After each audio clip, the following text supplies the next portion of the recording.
Thank you very much.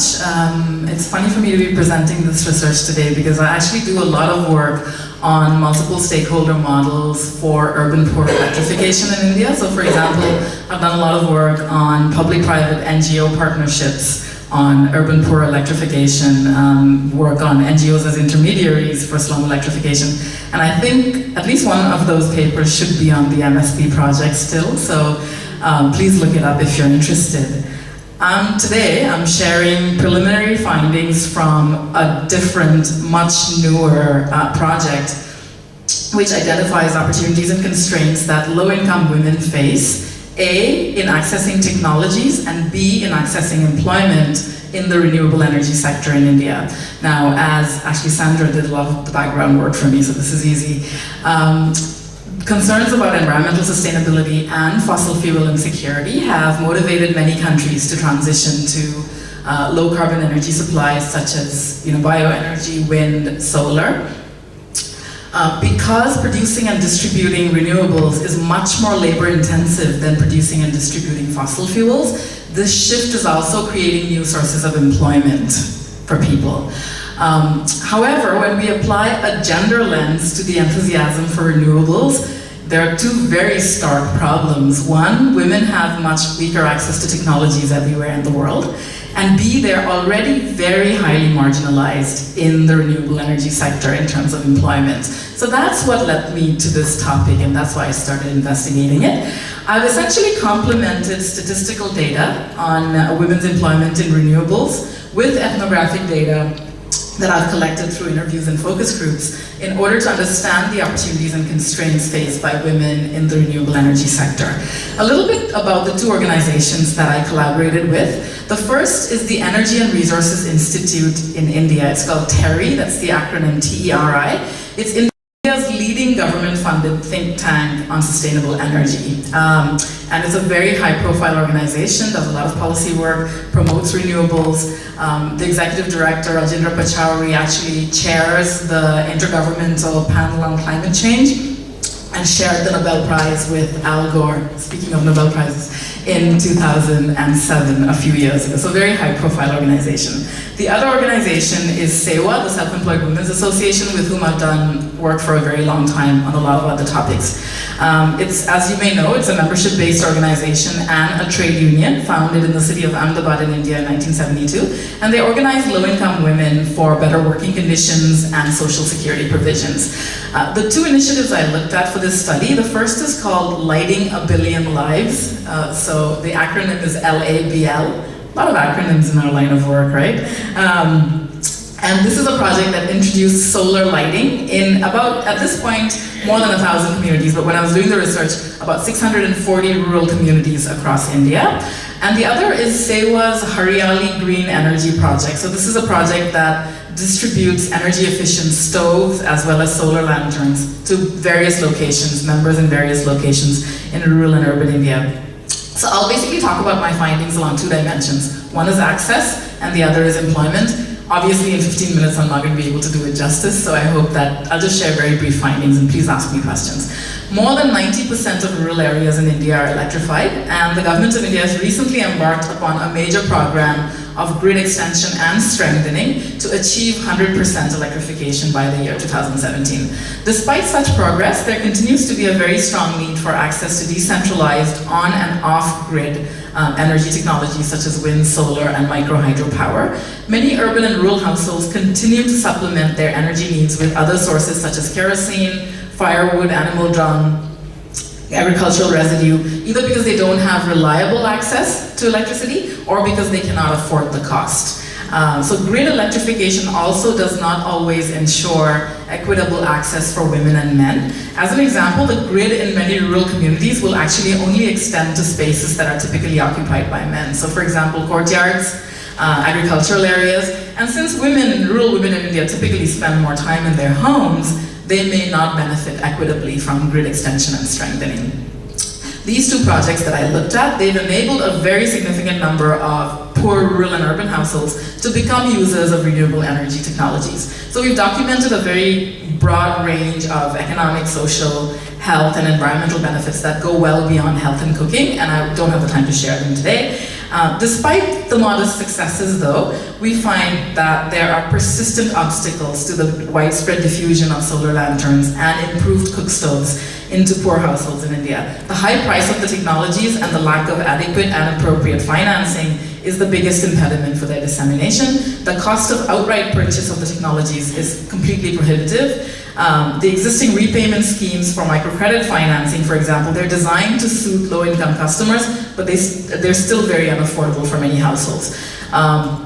Terry operates in a different way. What they do is they set up these solar charging stations in each village, and they identify somebody who wants to be an entrepreneur. And one thing they're able to do is through their corporate social responsibility partnerships, they come up with the initial funding of setting up these solar stations with like 50 lanterns to rent out, solar panels. But the initial cost is about 200,000 rupees, which is about $3,300 US. So as you can imagine, it's a huge amount. But what they do is they're able to come up with that funding through CSR, so that an entrepreneur does not have to assume any of those initial costs. But they do collect the profit from renting the lanterns. And the rental fee is very affordable, I have to say. It's a couple of cents, so that's not the issue. But even with that in place, in the long term, it'll have limitations because renting households will, over the long term, be interested in purchasing the lanterns as opposed to just renting them. And although the rental model can, at least while the technology gains popularity, it can work for solar lanterns, it's been known not to work for solar cookers and for improved cook stoves. This is because rural communities in India tend to be very organized rigidly along caste lines. So social norms of pollution and purity, for example, make it very difficult to offer these cook stoves for rent or even for free on a trial basis. So that's one of the big limitations. Solar lanterns, on the other hand, have gained popularity in low-income households in India at a much faster rate than improved cook stoves, and there are a number of reasons for this. Kerosene and other fuel for lighting is very expensive. The men in the household who are most often responsible for making purchasing decisions may more easily appreciate the economic benefits to the family of acquiring solar lanterns. They're far less likely to appreciate the benefits of purchasing an improved cook stove, since they're typically not responsible for cooking or for gathering firewood. So the perception that the traditional stove, the three-stone stove, is free, whereas the improved cook stove has to be purchased or financed, at what for many families is a very large chunk of their monthly income, is the most widely reported barrier for its adoption. The health and environmental benefits and the improvements to living conditions are not sufficiently motivating for poor households because they accept these hardships as being inevitable.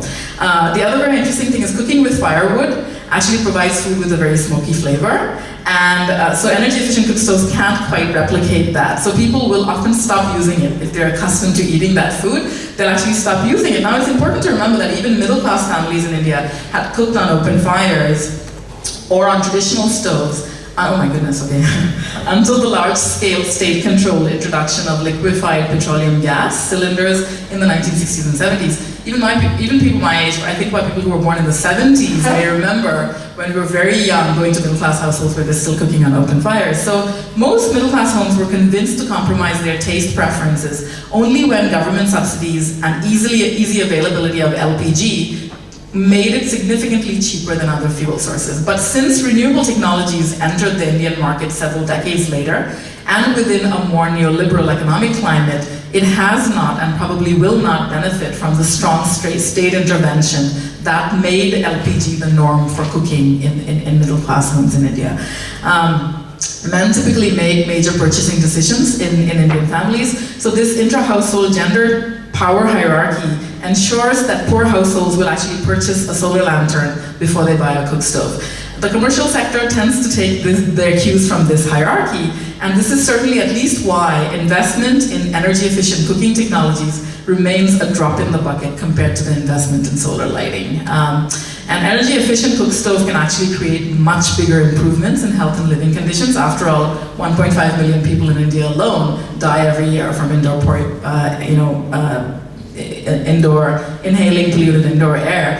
But because the end user of a cook stove is usually a poor woman with very limited purchasing ability as well as low social status, the family's lighting needs and the greater economic power of the men in the households tends to be prioritized. Now, more than 500 million people in India are still estimated to live on less than $2 a day. So the economies of scale that can be generated from catering to the bottom of the pyramid, quote unquote, are not lost on private sector as well as social enterprises. However, in the interest of maximizing short-term profits and building a competitive advantage with other commercial players in the sector, they continue to pursue the low-hanging fruit first, so to speak. And this will ensure that solar lighting will enjoy far higher levels of investment than cooking technologies. And the way I see it, if we wait for the bulk of, quote-unquote green investment to come from the private sector, as the global architects of the green economy, including UNEP, recommends that we do, the technologies that can make the biggest difference in the lives of poor people in general, and women in particular, may not be prioritized urgently enough for development and dissemination. And I think there's a very urgent need, more than anything, for governments at the very least to put incentives and subsidy structures in place that direct private investment to areas that would otherwise not be prioritized. I'll just wrap up. There's no way I'm going to get to everything I have to say. The number of organizations working in the energy sector is still quite small, given the size of the country. So there is room for more innovation in this sector, for the creation of training, apprenticeship, employment opportunities. It's a very diverse range of things people are doing to create economic opportunities for women, in general, for people. Most of it is driven by NGOs and social enterprises. The creation of permanent and stable sources of income for trained women remains a challenge. It highlights the need for the state to provide adequate social security to protect against vagaries in the market, natural disasters, illness, maternity, old age, job losses, and other risks to people's well-being. Women can gain optimal traction from these initiatives only if there are wider socially progressive policies in place. Since women's ability to take advantage of economic opportunities offered by new energy options is often constrained by legal or social barriers that limit their education, property rights, land tenure, and access to credit, it's crucial that government policies go beyond energy sector planning to expand women's opportunities for economic empowerment. To put it simply, being able to read after dark doesn't mean anything to someone who doesn't know how to read. It's important to rein in the technological optimism about what these things can do and to continue to focus on optimizing other very important human entitlements and capabilities. Thank you very much.